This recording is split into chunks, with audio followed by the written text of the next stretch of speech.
এবারের আইপিএল মৌসুমে কোনো দলে জায়গা পায়নি বাংলাদেশের কোনো ক্রিকেটার। ২০২০ সালের পর এবারই প্রথম বাংলাদেশের কোনো ক্রিকেটারের আইপিএলে অংশ নেওয়া হচ্ছে না। যদিও নিলামের জন্য ঠিকই নিবন্ধিত ছিল বাংলাদেশের ১৩ ক্রিকেটারের নাম, কিন্তু তাদের নামে কেউ বিডি করেনি।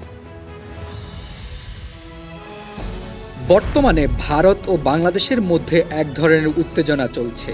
আইপিএলে কোনো বাংলাদেশি খেলোয়াড়ের দল না পাওয়ার বিষয়টিকে অনেকেই এই পরিস্থিতির সাথে সম্পর্ক থাকার কথা বলছেন। সামাজিক যোগাযোগ মাধ্যমে কিছু ব্যক্তি আবার এই পুরো বিষয়টির সঙ্গে ভারতের প্রধানমন্ত্রী নরেন্দ্র মোদী সরকারের যোগসাজশের কথা বলছেন।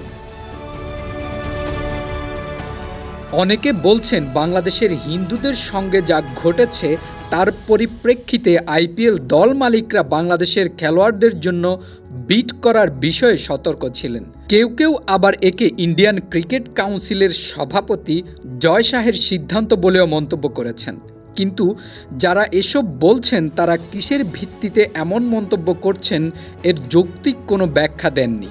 বাংলাদেশের ক্রিকেটারদের দলে না নেয়ার ব্যাপারে বিসিসিআই বা আইপিএল কর্তৃপক্ষ কোনো মন্তব্য করেননি।